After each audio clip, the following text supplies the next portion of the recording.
السلام علیکم. میں آج آپ سے ایک بہت امپورٹنٹ ایشو کے حوالے سے بات کرنا چاہ رہی ہوں، اور وہ یہ ہے کہ ہمارے ہاں لڑکوں کو بہت زیادہ آزادی دی جاتی ہے اور سمجھا یہ جاتا ہے کہ وہ کچھ بھی کریں تو کوئی مسئلہ نہیں ہوگا، کوئی فرق نہیں پڑتا. مرد کچھ بھی کر لے، مرد تو بے داغ ہے، مرد تو صاف ہے، پاک ہے، اور لڑکی اگر چھوٹی سی بھی غلطی کر لے تو وہ گناہ گار ہے، وہ بدکردار ہے.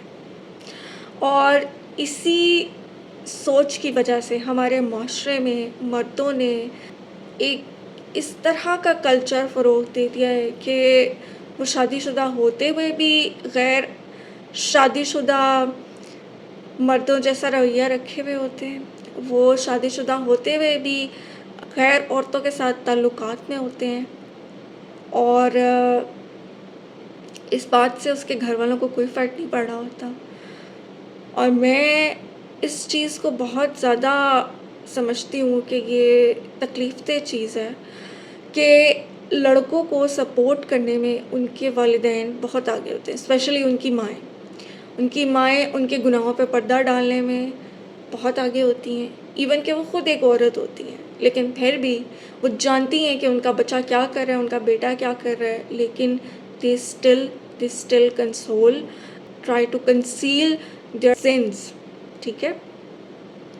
اور نقصان کس کا ہوتا ہے؟ نقصان الٹیمیٹلی ایک عورت کا ہی ہوتا ہے. ایک عورت دوسری عورت کا نقصان کروانے میں اپنا کردار ادا کر رہی ہوتی ہے، اور اس سے زیادہ اور تکلیف دکھ کی کیا بات ہو سکتی ہے. ماؤں کو اچھی طریقے سے علم ہوتا ہے کہ ان کے بیٹے کتنے پانی میں. اگر کسی ماں کا بیٹا راتوں کو گھر واپس نہیں آ رہا اور یہ کہتا ہے کہ میں دوستوں کے ساتھ ہوں، تو ایسے کون سے دوست ہوتے ہیں جو آپ کو راتوں کو اپنے پاس رکھتے ہیں؟ ایسے کون سے دوست ہوتے ہیں جو آپ کو ڈھیر پیسے دیتے ہیں؟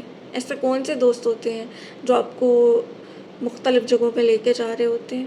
ایسے کون سے دوست ہوتے ہیں جو آپ کے سارے خرچے اٹھا رہے ہوتے ہیں؟ آپ سے کچھ لے رہے ہوتے ہیں، وہ تو کچھ دے رہے ہوتے ہیں. بڑا ٹیکنیکل سا پوائنٹ ہے، اور الٹیمیٹلی یہ لالچ کی وجہ سے ہوتا ہے، بے پرواہی کی وجہ سے ہوتا ہے، غیر ذمہ دار لوگوں کی وجہ سے ہوتا ہے جن کو احساس نہیں ہوتا، جن کو اللہ کا خوف نہیں ہوتا. اور ایسی مائیں اگر یہ سمجھتی ہیں کہ انہوں نے اپنی جنت جو ہے وہ کما لی ہے، ان کے قدموں تلے جو جنت تھی وہ بڑے اچھے سے انہوں نے فتح کر لی ہے، تو یہ ان کی بھول ہے. انہوں نے اپنے قدموں تلے جنت کو جہنم بنا دیا ہے، کیونکہ آپ کا جو فرض تھا، آپ کی جو ڈیوٹی تھی، آپ نے اسے ہی نہیں پورا کیا. اور کچھ ایسے باپ بھی ہوتے ہیں جو اپنے بیٹوں کے گناہوں پہ وہ کچھ بھی باہر کوئی بھی غلط کام کر کے آتا ہے، کسی کو دھوکہ دے کے آتا ہے، کسی کو مار کے آتا ہے، کسی کے ساتھ فراڈ کر کے آتا ہے، کسی کی بیٹی کی عزت کے ساتھ کھیل کے آتا ہے، وہ اپنی عزت بچانے کے لیے اس کے اوپر کور اپ دیتے ہیں.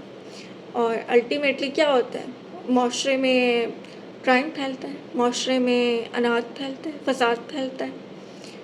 اپنے ان ایکٹس پہ کیوں نظر نہیں ڈالتے والدین؟ اللہ نے آپ کو یہ والدین کا جو اتنا بڑا عہدہ دیا ہے، ایک کو جنت کا دروازہ کہہ دیا ہے، ایک کے قدموں کے نیچے جنت رکھ دی ہے.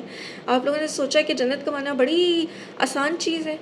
اس کی کچھ ذمہ داریاں بھی ہیں، کچھ رسپانسبلٹیز بھی ہیں، اور ان کو پورا کرنا بہت زیادہ ضروری ہے. تو اپنے بیٹوں کو یا تو آپ پہلے سے ہی لگامیں ڈال کے رکھا کریں، یا اگر وہ کچھ غلط کر دیتے تو پھر انہیں ان کے غلط کا جو ہے اس کو فیس کرنے بھی دیا کریں، اور اپنا جو انہوں نے میس کریٹ کیا ہے نا، اس میس کو پھر کلیئر بھی کرنے دیں انہیں. تو being a parent you should be a good person first, a good Muslim, and then you can claim that you are a good parent. I hope کہ پیرنٹس کو یہ بات سمجھ آئے گی. Thank you.